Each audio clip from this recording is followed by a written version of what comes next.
축구팬 여러분 안녕하십니까? K리그1 35라운드가 종료됐습니다. 참 이 결과들을 보면 순위 경쟁이 얼마나 치열한지 이런 부분들을 또 생각하지 않을 수 없게 되는데요. 과연 K리그1 35라운드 어떤 경기들이 있었길래 제가 이렇게 생각하게 됐는지 지금부터 한번 알아보도록 하겠습니다. 자, 일부 경기들 세세하게 보기 전에 35라운드 전반적인 경기 결과부터 보겠습니다. 첫 번째는 강원과 전북의 경기 0대 0인데요. 한 줄 평은 우리 아이가 리그에는 좀 관심이 줄어서요로 잡아봤고요. 이어서 대전과 서울의 경기, 대전이 2위에 있는 이유를 보여줬습니다. 이 경기 리뷰할 예정이고요. 김천과 포항스틸러스의 경기, 드디어 주닝요 선수의 득점이 터지면서 1대 0 포항스틸러스가 승리를 했습니다.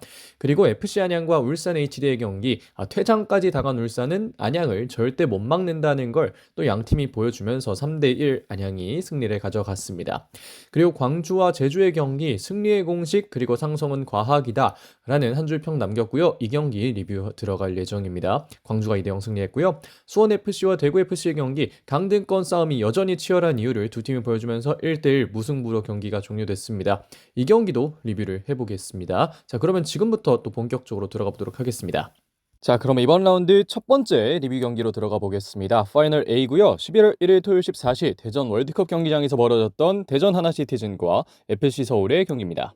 출전 시간 기준 라인업 보여드리고 있습니다. 양팀 모두 비슷한 포메이션을 유지하는 가운데 몇몇 자리들만 교체가 있는데요. 대전 같은 경우에는 더더욱 또 변화가 없는 편이고 서울은 문선민 선수를 중앙에 기용했다. 이런 점들 확인하실 수 있겠습니다. 먼저 경기를 좀 간단하게 돌아보도록 하겠습니다. 득점 기록을 보시면 순서대로 안톤, 하창래, 마사, 유강현이었는데요. 하창래 선수는 이 자책골이었기 때문에 서울의 득점으로 기록이 됐습니다. 전반전을 돌아보자면 점유율 50대 50이라는 지표가 전반전에 좀 드러내줬다는 그런 상징적인 지표라는 생각을 합니다. 상대의 파이널 서드 진출을 막기 위해서 양팀이 다양한 수비 전략을 보여줬고요. 양팀이 어떻게 축구를 하고 어떻게 빌드업을 하는지를 알기 때문에 그 부분들을 좀 막기 위해서 여러 가지 노력들을 했던 것으로 보입니다. 다만 그 과정에서 여러 팀들이 이 두 팀 모두 기회가 좀 있었는데 그걸 살려내지는 못하는 그런 모습을 보여주면서 약간은 아쉬움을 남긴 상태로 전반전이 종료가 됐는데요. 저는 후반전 이 격차를 과감함의 차이에 있었다고 이야기를 하고 싶습니다. 공격할 때에는 확실히 템포를 올리고 과감하게 경기를 했던 대전인데 반면 서울의 축구는 정확하지 않았음에도 불구하고 비교적 좀 느린 모습이 있었던 그런 모습이 좀 보였습니다. 그런 것이 결국은 3대1이라는 스코어를 만들지 않았나 하는 생각이 드는데요. 경기 평가해보자면 대전이 왜 2위라는 자리에 어울리는지 알 수 있는 경기였고요. 서울은 몇 가지 문제들, 제가 이따가 말씀드릴 몇 가지 문제들을 꼭 해결해낼 수 있어야 할 것 같습니다. 자, 그러면 홈팀 대전 하나시티즌을 조금 더 자세하게 보도록 하겠습니다. 대전의 득점자는 안톤, 마사, 그리고 유강현 선수였습니다. 첫 번째 포인트는 아시아 챔피언스 리그 엘리트를 향한 꿈이라고 얘기를 드리고 싶은데 이 경기 포함해서 6경기 무패를 달리고 있는 대전 하나시티즌이고요. 그 6경기 동안 다른 게 아니라 5승 1무를 기록했다는 점이 정말 대전이 최근에 굉장히 좋은 능력을 보여주고 있구나.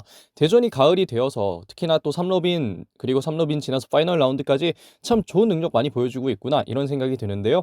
이번 경기까지도 그들이 가지는 저력을 보여준 대전은 아시아 챔피언스리그 엘리트 진출은 확실해 보이고요.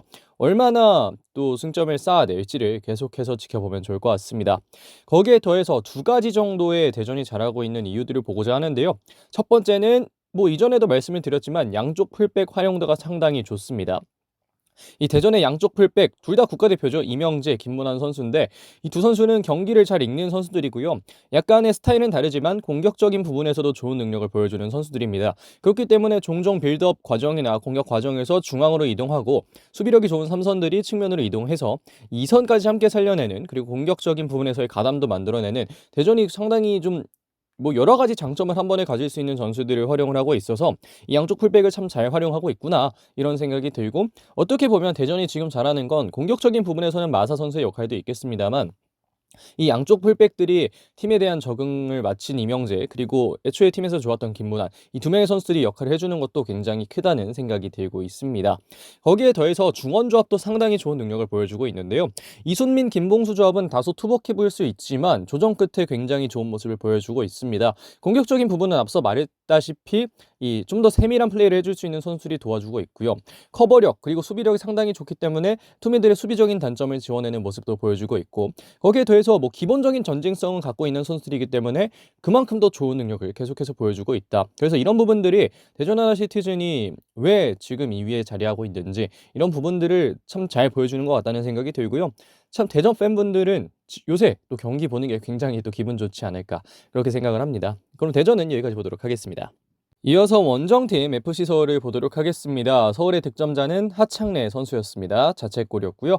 첫 번째 포인트는 후반전으로 갈수록 좋은 모습이 많이 없었다는 점입니다. 전반전에는 사실 앞서 말씀드렸다시피 굉장히 50대 50의 흐름으로 어느 정도는 대응이 됐던 서울이지만 후반전에는 상대 공격 허용까지 많아졌고요.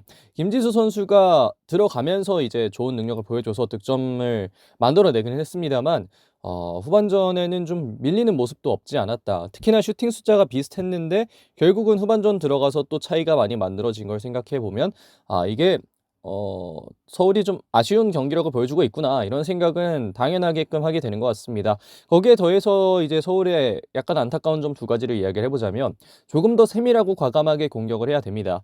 확실한 기회를 잡을 타이밍에 퀄리티가 좀 아쉬웠고요. 그리고 경기를 잡기 위해 필요한 건 조금의 세밀함이라는 걸 알고 있음에도 불구하고 과감하지도 못했고 세밀하지도 못했다. 이런 부분들이 서울의 공격을 보면 늘 좀 아쉽게 느껴지는 것 같습니다.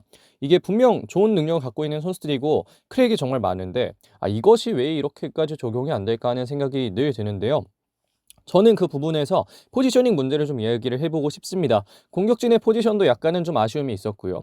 최준 선수의 중앙 기용에도 개인적으로는 문제가 좀 있다고 생각을 합니다. 결국은 선수가 잘할 수 있는 위치에 기용할 필요가 있고, 이 선수들이 잘할 수 있는 위치에 기용될 경우에는 주사위 한 4에서 5 정도가 꾸준히 나오고 뭐 잘 될 때는 6까지 나오는데, 그 위치에 제대로 기용하지 않는다면 주사위 1부터 6까지 뭐가 나올지 모르는, 오히려 1에서 한 4, 5까지밖에 없는 그런 상황이 만들어지고 있기 때문에 이런 부분들은 김기동 감독님께서 조금은 생각해 주실 필요가 있지 않을까 그런 생각이 들고요. 특히나 공격진 같은 경우에는 이번에 문선민 선수가 중앙으로 왔고 뭐 여러 가지가 좀 있었습니다만, 개인적으로는 이 조용욱 안데르손 투톱 거기에 이제 뭐 안데르손을 좀 자유롭게 두고 왼쪽에 정승 오른쪽에 문선민 뭐 이런 식으로 두는 것도 괜찮지 않을까 하는 생각이 들었는데, 물론 이건 좀 단편적으로 경기를 보고 나서 한 생각이긴 합니다만 이런 부분에서도 좀 아쉬움이 있었고요. 최준 선수의 이 활동량이나 이런 것들을 살리기 위한 것은 알겠습니다만 결국 최준이 가장 잘하는 건 오른쪽 풀백이라는 점에서 이런 부분들은 서울이 한 번쯤 포지셔닝을 다시 한번 생각해 봐야 하는 그런 부분이 있지 않을까 그렇게 생각이 드는 것 같습니다. 자, 그러면 서울은 여기까지 보도록 하겠습니다. 이 경기 MVP 뭐 모두들 그렇게 생각하실 것 같습니다. 이명재 선수입니다. 이명재 선수는 일단 첫 번째 골에서도 많은 영향을 미쳤고요. 두 번째 골에서는 직접적인 어시스트도 했고 수비적인 부분에서도 괜찮았고 팀의 전반적인 템포를 올려주는 경기력을 이순민 선수와 함께 잘 보여줬다는 생각이 듭니다. 그렇기 때문에 이명재 선수를 MVP로 뽑지 않을 수 없었는데요. 뭐 이명재 선수 전 활약했다는 이야기와 함께 대전과 서울의 경기 리뷰는 여기서 마무리하도록 하겠습니다. 이어서 두 번째 경기 보겠습니다. 두 번째 경기는 파이널 B고요. 11월 2일 일요일 14시 광주 월드컵 경기장에서 벌어진 광주FC와 제주 SK의 경기입니다. 자, 본격적으로 경기 내용 이야기하기 전에 출전 시간 기준 라인업을 좀 먼저 보도록 하겠습니다. 두 팀 모두 4-4-2에 기반한 전술을 들고 나왔는데요. 신창모 선수의 위치는 좀 시시각각 변했던 측면이 있는 것 같고, 이민기 선수가 오른쪽, 조성건 선수가 왼쪽에서 뛰었던 점이 약간의 특이할 만한 점이었고, 제주의 경우에는 김승섭 선수가 복귀전 치렀던 거, 이런 부분들을 확인하시면 좋을 것 같습니다. 자, 그러면 이제 본격적으로 경기를 간단하게 돌아보도록 하겠습니다. 먼저 득점 기록을 보면 광주의 신창무 선수가 79분에 선취골을 집어넣었고요.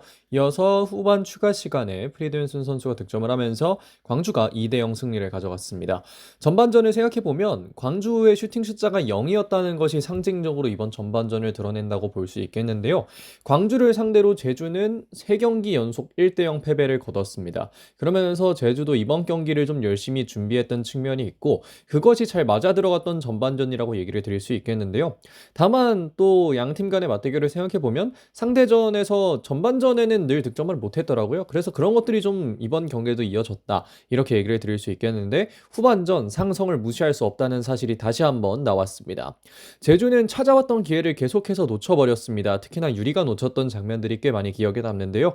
광주는 그 이후에 찾아온 기회들을 확실하게 마무리를 했고, 특히나 이번 경기를 제외하고서라도 뭐 지난 3경기 맞대결에서 2번은 추가 시간에 득점이었고 1번은 후반 시작하자마자 득점이었고 뭐 이런 식으로 득점이 나왔었는데 이번에도 또 후반전에 득점이 나왔고 추가 시간에도 득점이 나오면서 참 역시 상성을 무시할 수 없다는 걸 다시 한번 확인을 했던 것 같습니다. 그러한 승리의 공식을 토대로 광주가 상성의 무서움을 다시 한번 증명해냈고 그렇게 좀 경기가 마무리됐다. 이 정도로 얘기를 드릴 수 있겠습니다.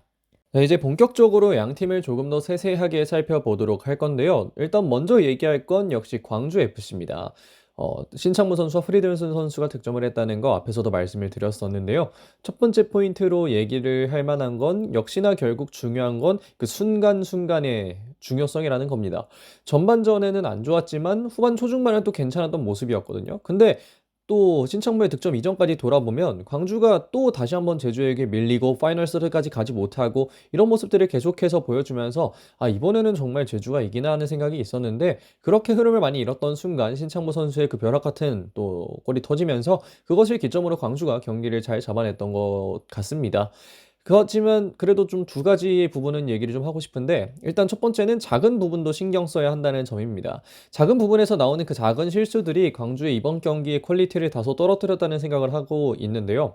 잔디 이슈도 분명히 있었습니다. 광주 월드컵 경기장에 아무래도 또 시즌이 끝까지 갔고 날씨도 춥다 보니까 잔디가 좀 좋지 않았는데 그런 것을 차치하고서라도 컨트롤이나 기본적인 패스나 이런 부분에서 좀 어려움이 있어가지고 이런 부분들은 광주 선수들이 좀 신경을 써야 되지 않을까 그런 이야기를 좀 드리고 싶고 그리고 파이널 서드로 가는 방법을 좀 더 열심히 찾아야 될 것 같습니다. 이번 경기도 그렇고 지난 경기들도 그렇고 파이널 서드로 가는 게 광주에게는 최근 좀 어려운 숙제가 되고 있는데 이렇게 좀 들어가는 방법을 계속해서 찾아야 되고요. 결국은 한 골이 들어갔을 경우에는 잘 들어가잖아요. 그래서 그 하나의 골을 만들어내기 위한 그 방법들을 계속해서 광주는 찾아야 하지 않을까 싶습니다.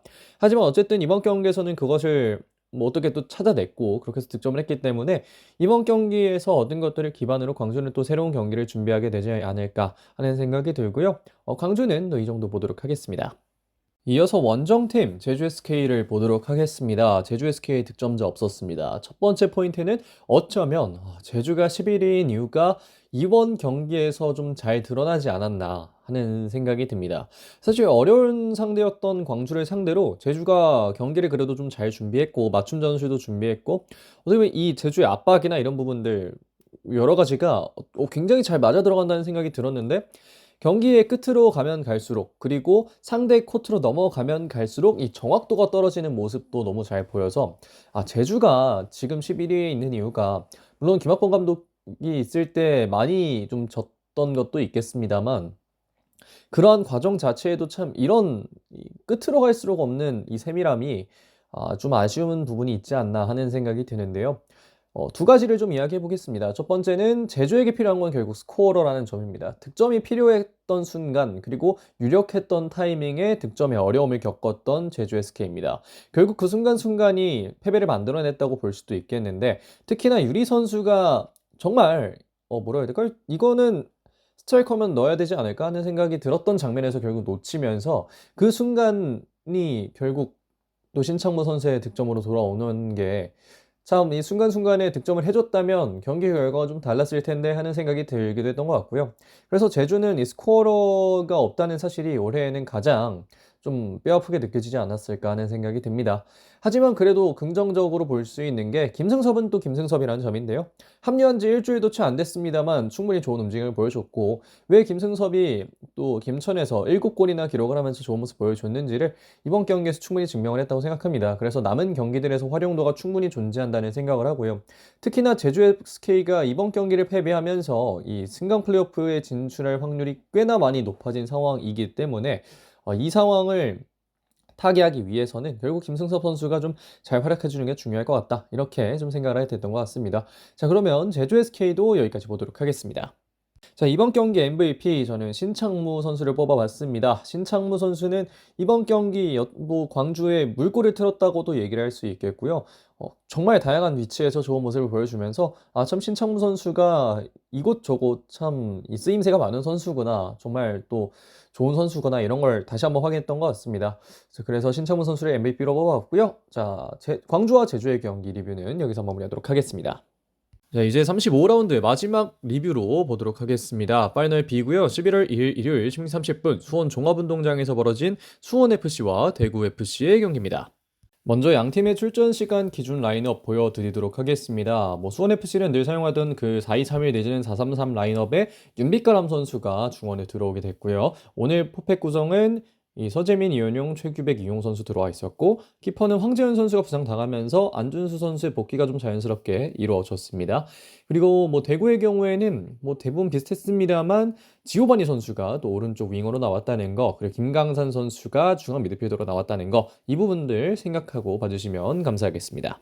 자, 먼저 간단하게 경기를 리뷰해 보도록 하겠습니다. 득점 기록을 보면 아시다시피 정말 엄청난 승부가 이번 경기에서 나왔습니다. 수원FC에서 사박 선수가 득점을 했고 이후에 대구에서 에드가 선수가 득점을 하면서 1대1로 경기가 종료되는데요.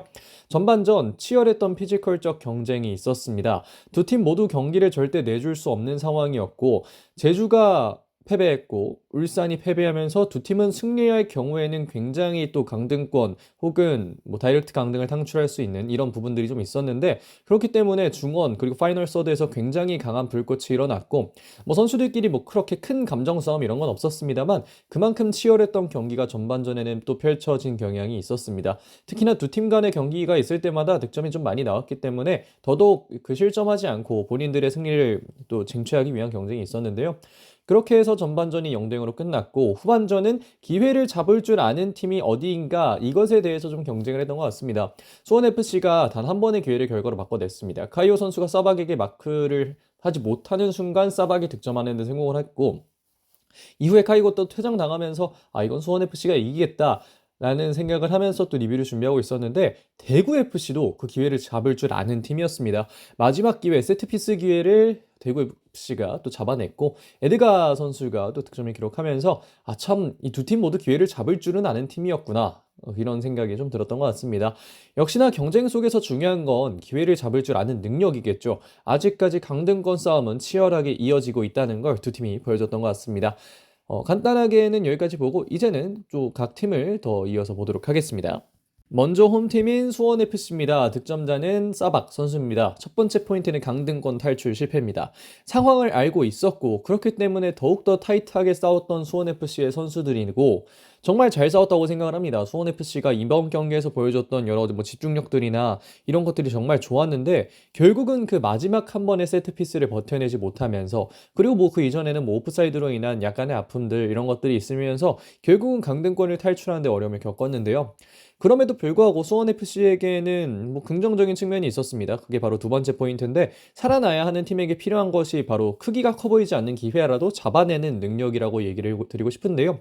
이번 경기에서 김경민 선수 그리고 사박 선수가 그 기회를 잡아낼 수 있을 만한 능력을 보여줬고 특히나 김경민이 윙 쪽에서 살아난다면 수원FC의 공격력은 훨씬 더 배가가 될 수 있는데, 이런 부분들을 또 수원FC의 이 두 명의 선수가 잘 보여줘서 그래도 이번 경기에서 강등권 탈출에는 어려움을 겪었지만 바로 다음 경기인 울산과의 경기가 승점 6점짜리 경기인 만큼 그 경기에서 좀 잘할 수 있겠다는 희망을 약간 확인하실 수 있을 거라는 생각이 드는데요.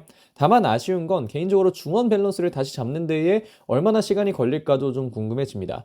윤빛가람이 복귀하면서 중원이 새롭게 구성됐고 사실 합이 아예 안 좋다 이런 이야기를 드리는 건 아닌데 아직은 합을 맞추기 위한 시간이 좀 더 필요해 보이고 이전에 수원FC가 좋았을 때의 중원 조합보다는 약간 유기적인 측면이 좀 덜하다, 이런 생각이 있어서요. 이 시간을 조금 더 갖게 된다면 그 일주일 동안 또 울산을 상대로 경기를 잡아내고 기적을 쓰기 위한 뭐라고 해야 될까요? 어떤 그 노력의 결과가 좀 나올 수 있지 않을까, 그렇게 생각이 드는 것 같습니다. 자, 그럼 수원FC는 또 이 정도까지 보도록 하겠습니다.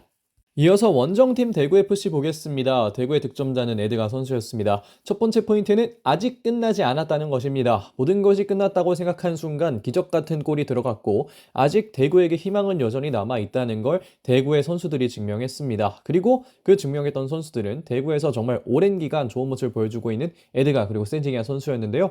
참 이런 걸 보면 또 팀의 어떤 상징적인 선수들은 그만한 힘이 있기 때문에 상징으로서 자리하고 있는 게 아닌가 하는 생각이 드는 것 같기도 합니다.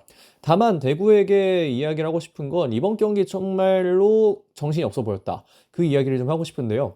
동선이 겹치는 모습도 있었고 목적지가 안 맞는 모습도 있었고 어떻게 보면 좀 대구가 물론 이 김병수 감독이 부임한 이후에 계속해서 팀을 만들어 가고 있는 것은 맞습니다만 그럼에도 불구하고 지금 너무 안 맞는다는 생각이 들어서 사실 지난 울산전에는 집중력이 꽤 괜찮았습니다. 그래서 정말 대구가 이번 또 끝까지 이번 뭐라고 해야 될까요? 다이렉트 강등을 당하지 않기 위한 경쟁을 참 끝까지 할 수도 있겠구나 이런 생각이 들었던 것 같은데 이번 경기에서는 좀 아쉬워서 그런 부분들은 좀 보완을 하고 나서야 다음 경기에서도 뭐 승기를 가져서 또 끝까지 갈 수 있는 그런 발판을 마련하지 않을까 생각이 드는데요.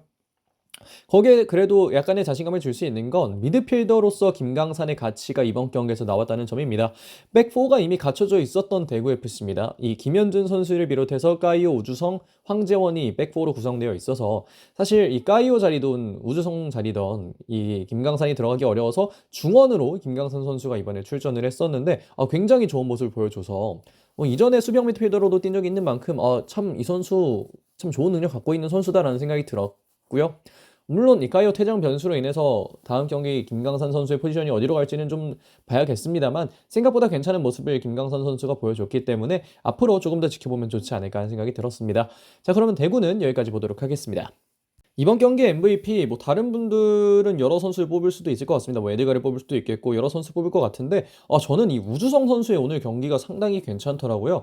우주성 선수가 K2에서 여름 이적 시장에 온 것임에도 불구하고 물론 베테랑이기 때문에 그 능력 자체는 너무나 알고 있었지만 참 대구가 이 올라가는 과정에 우주성도 참 보이지 않는 곳에서 많은 역할을 해주고 있구나 이런 생각이 들었던 것 같습니다. 그래서 우주성 선수를 또 MVP 뽑아봤고요. 그러면 수원FC와 대구의 경기 리뷰 여기서 마무리하도록 하겠습니다. 자, 이번 라운드 제가 뽑은 베스트 11입니다. 4-4-2 늘 그대로 가고 있습니다. 김다솔 키퍼, 백포에는 이명재, 이창용, 우주성, 김문환, 그 위에는 준익요, 기성용, 이순민, 심창무, 위에는 못다, 그리고 사박 선수를 뽑아봤습니다. 이어서 득점 탑5 그리고 도움 탑5 보겠습니다. 먼저 득점은 사박 선수가 오늘 득점을 성공시키면서 17골 또 득점을 하는데 성공했고요. 이어서 이호재, 전진우, 주민규, 못다 선수가 뒤를 잇고 있습니다. 그리고 세징야 선수 역시 또 도움을 이렇게 기록하면서 이동경 선수를 누르고 다시 한번 1위에 위치하게 됐고요. 이어서 안데르손, 김진수, 야구가 도움 3, 4, 5위를 차지하고 있는 상황입니다. 자, 다음으로 현재 순위 보도록 하겠습니다. 파이널 A부터 보겠습니다. 파이널 A는 전북 현대가 우승을 확정한 상황에서 대전, 김천, 포항, 서울, 강원이 위치하고 있는데요. 대전이 이번 라운드를 계기로 2위로 올라서는 데 성공했습니다. 그리고 파이널 B의 경우 이번 라운드에선 순위가 바뀌지 않았는데요. 7위 광주, 8위 안양, 9위 울산, 10위 수원FC, 11위 제주, 12위에는 대구FC가 위치하게 됐습니다. 자, 여기까지 2025 K리그1 35라운드 리뷰를 진행해 봤습니다. 또 3개 라운드 만에 제가 리뷰를 진행하는 거라서 참 또 약간 어색하기도 하면서 뭐 늘 해왔던 거라서 또 어색하지 않은 것 같기도 하고 뭐 여러 가지 좀 감정이 드는데요. 여러분들 또 어떻게 보셨는지 좀 궁금합니다.